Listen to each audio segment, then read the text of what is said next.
কান্নায় ভেঙে পড়ল বিরাট কোহলি।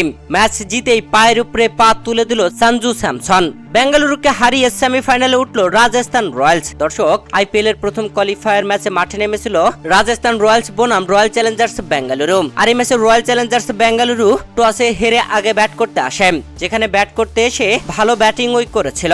তবে জয়ের জন্য এই রানটা যথেষ্ট ছিল না, যেখানে পুরো 20 ওভার খেলে 8 উইকেট হারিয়ে বিরাট কোহলিরা করেছিল 172 রান। 173 রানের টার্গেটে ব্যাট করতে নেমে রাজস্থান রয়্যালস শুরু থেকেই দুর্দান্ত ব্যাটিং করে যায়, যদিও মাঝে বেশ কয়েকটি উইকেট হারিয়ে চাপে পড়ে গিয়েছিল। যেখানে শেষ 3 ওভারে জয়ের জন্য প্রয়োজন ছিল 17 রান, সেখানে পরপর 2টি উইকেট পড়ে যায়। 18তম ওভারে বল করতে এসে মোহাম্মদ সিরাজ পরপর 2টি উইকেট তুলে নেন। চাপে পড়ে যায় রাজস্থান রয়্যালস। শেষ 12 বলে প্রয়োজন ছিল 13 রান, সেখানে রোবম্যান পাওয়েল দুর্দান্ত ব্যাটিং করে 19তম ওভারেই 13 রান তুলে নিয়ে দলকে জিতিয়ে ফেলেন। বিরাট কোহলিদেরকে কাঁদিয়ে রাজস্থান রয়্যালস সেমিফাইনালে উঠে গেল।